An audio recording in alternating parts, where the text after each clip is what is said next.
Heyo! Welcome back. That's right, we're drawing. Well, I'm drawing, at least, and I'm dragging you down with me. Anywho, greetings, ratlings. I'm a rat who is paranoid and given the ability to draw, and we are using that ability to draw today. To draw stuff. So I've seen this trend going around, and I'm sure if you spend any time on the internet at all, I'm sure you've probably seen it, where you draw one of your characters normal, gender bend, as a kid, a villain, and a royal, which I thought would be fun. And I never did do it, actually. But that changes today, so grab your pencil, buckle up, because I'm doing a trend, like a trendy person. So, for those of you who follow me on Instagram, you've already seen these drawings, which I posted there, so you can see them in all their stationary glory. So if you don't follow me there, you can. I try to post there pretty regularly, but that's usually just me posting a lot for like a few days in a row and then forgetting the account exists for a week. It's fine. So for this drawing, this first drawing here, I just drew my character normally as he is, and this is my boy, Alistair. I love him.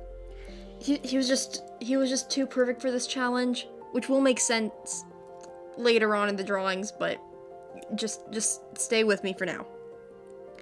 And so I've recently been wanting to do more like OC content, because I've been working on a story with a whole world and characters, because that's pretty cool, and I've really been working on developing and spending a lot of time on it, and I've been wanting to make more videos talking about it, but I've been struggling to think of engaging ways to make content about them.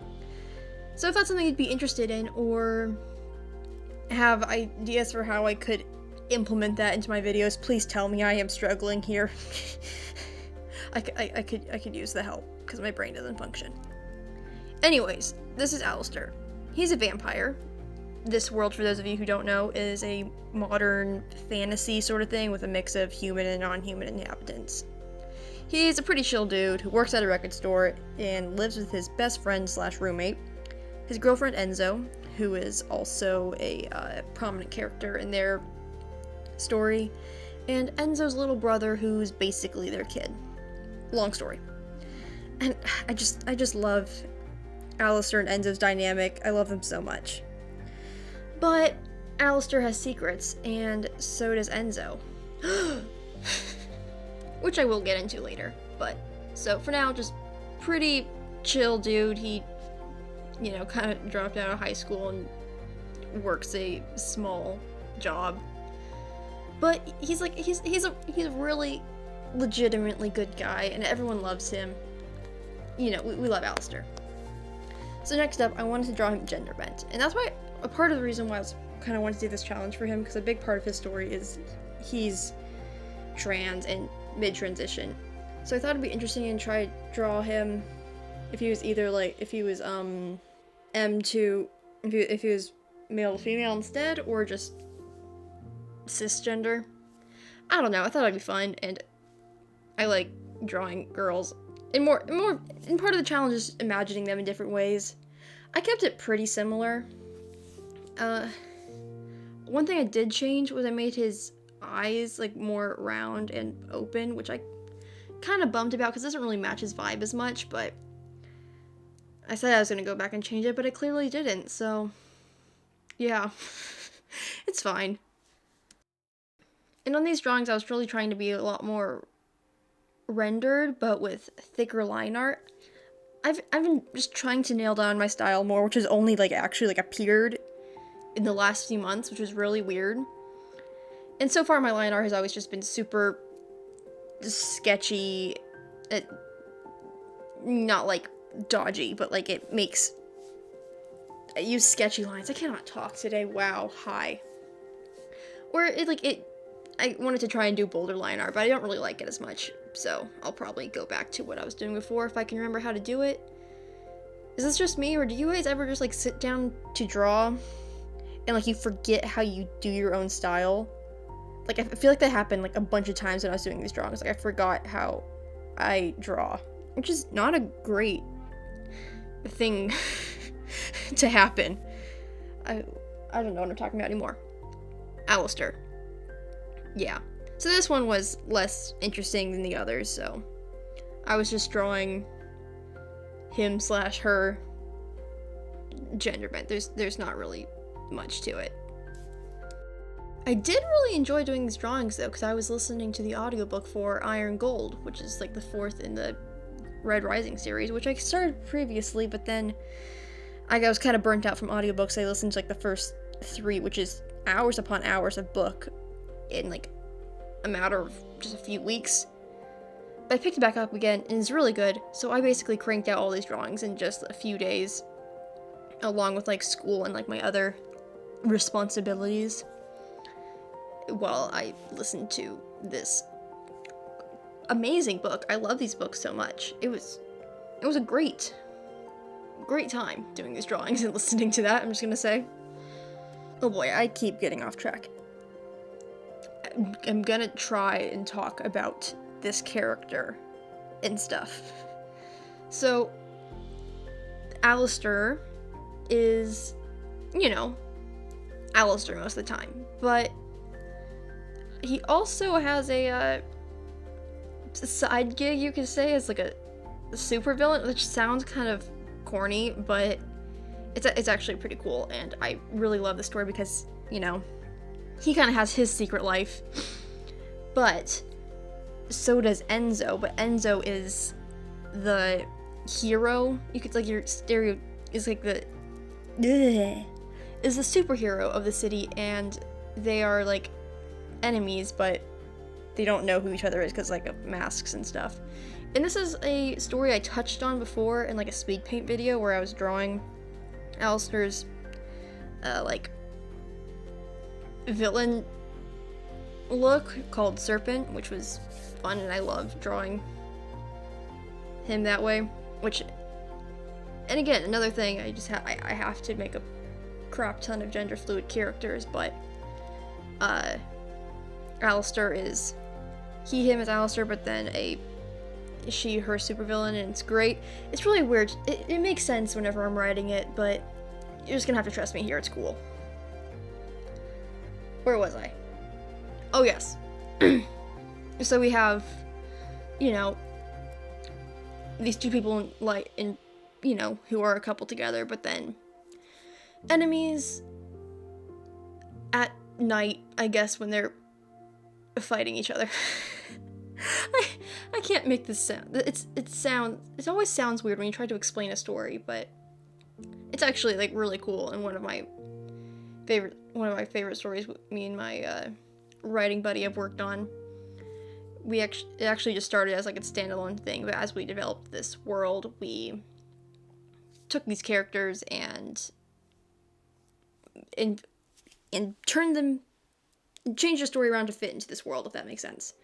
Which has been a really fun process, because this whole story thing that we've been working on, it's more of like an open universe sort of situation where we just have a world and rules for this world, and then we just put characters in it.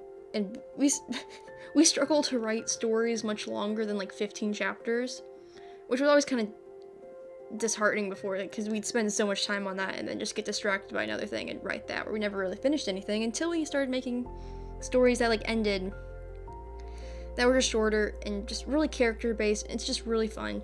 So in this world, we have just a bunch of different characters and their stories that kind of overlap, where we get to explore different aspects of the world in those characters and their relationships with other characters, and it's just really fun. But yeah, so they exist in this world. They're kind of like their own little offshoot of characters and stuff. There's a few other crossovers, but mostly they just kind of stay to themselves and their thing. We're drawing the child now. Child Alistair. So, this is before he, transitioned as a kid, and he was just kind of wild kid, and his family was always moving around a lot as a kid, which was later, which has some reasons for that, but we're not going to get into that because there is there is way too much stuff in the story. Lore, it wouldn't be lore. It's like character stuff. Long story. So he was just kind of a wild, funny kid before things got dark and traumatic in his life because it's an OC. It's physically impossible to make them not have a shitload of trauma. Because writers are awful human beings. It's just a fact of life. Get used to it. I think this is probably the drawing out of the set I'm the least happy with. Again, I like forgot how to render. It was like I've like finally like figured out how to like do my rendering, and it was great until I sat down to do this drawing, and it just like fell out of my brain somewhere onto the floor, and I couldn't find it. But like, I don't know, I made it do. I don't really like it. I don't really draw kids well. I should probably work on that. It's fine. The other one, I much prefer the 2 drawings after this, so I just suffered through this one and got over it. I mean, but it still was practice to try and figure out, like, good practice. Like, I just stuck with the drawing and tried to make it work. Just, yeah, they're not all gonna be winners. That's how it works. I think it's important to see artists not do it perfectly every time, because I feel like it can be kind of disheartening whenever seeing other artists do something like their art is seemingly flawless, but that's because you only see the good stuff, when all of us still have like fails that look like piles of turds that just got formed into a humanoid shape.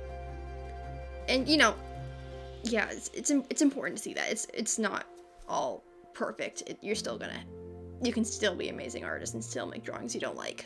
It's how it works. I don't make the rules.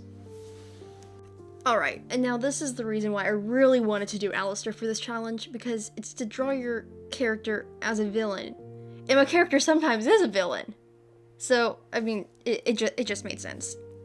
And I was excited. I was excited about it. You know, because drawing villains is fun. And I'm really I much prefer drawing their villain design. And that's another reason why I chose Alistair for this, because I've really been struggling to draw him lately, and just he doesn't have like as good as a design as a lot of my other characters. So I've just been trying to draw him and figure out what needs help and work. So this was just kind of fun to draw him and just, you know, just take some time, give him some love, and make a video all about him for you people. You're probably not going to even care, but I do. I like my child. So this was fun drawing Serpent, as, you know, she's called, which is, it's fun. Kind of confusing when I try to talk about my characters, because they have like multiple different names, but this is Serpent, and they're fun to draw.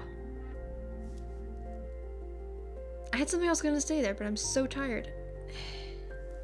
One thing I did notice I was struggling a lot with painting Alistair and Serpent was, you know, since they're a vampire, they are like ridiculously pale.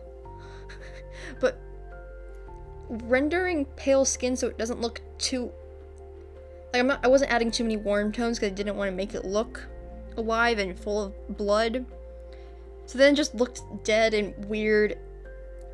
It's difficult. I don't feel like I nailed it yet, so I'll probably need to, you know, work on that more, but it's fine. I got the idea across. If I was, you know, if I was just doing like one of these drawings, I would have spent a lot more time on it to try and really just refine it, but I had to do, like 5 different drawings for this, so I was pacing myself. I didn't want to like go all out on one and then make the all others look kind of,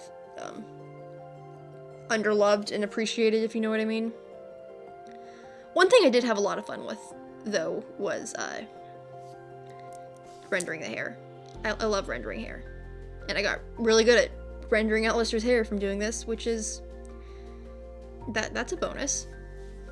But yeah, I just really love this character because they're morally ambiguous, you could say, and generally out for themselves, but it was mostly just kind of a supervillain with an alter ego to function in daily life with, but then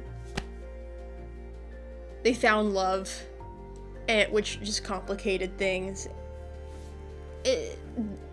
Their story's cool. And as things progress in their story, inevitably, that's a funny word, inevitably, things get complicated within their relationship, I guess, as they grow further apart in their normal world, thanks to, secrets and dishonesty. Real red flag right there. But then also grow closer in their night lives, I guess? Night personas? I don't know what to call them. Yeah. Again, not really sure what else to say. And in our next drawing, we have Royal, which I had no idea what to do with, because this world is, like, more modern, so there's not really royals, so I decided to take it from, like, a more traditional fantasy sense. And since he's a vampire, I could just go on, like, full dark vampire prince, which was just too perfect an opportunity to pass up. So that was just really fun, and I'm actually pretty happy with how this one turned out. I got to draw big sleeves. His hair was kind of interesting because his hair is an absolute mess, but I think I made it look princely enough or whatever. But yeah, we're nearing the end of the video. I never know what to say at the end of these. This was just fun drawing my character, and again, I want to try and do more videos recently. More videos coming soon as I talk about these characters, because I love my characters, and I love talking about them and creating their stories and stuff. And honestly, those videos tend to do well, because you guys seem interested in it too, which is really cool, but I don't really know what to make videos on, so if you have ideas, please tell me, because I am desperate. And feel free to like and subscribe. I've really been working to grow this channel, and it's exploded a lot in the last few weeks, which is just insane to me, but it's been really cool. And I legitimately love reading your comments. It's just, it's so much fun, and you guys are so nice and supportive. It's really cool. And I hope you enjoyed this video where I draw my weird little vampire boy villain thing. So yeah, I'm so bad at ending videos. I don't know what to say. Goodbye.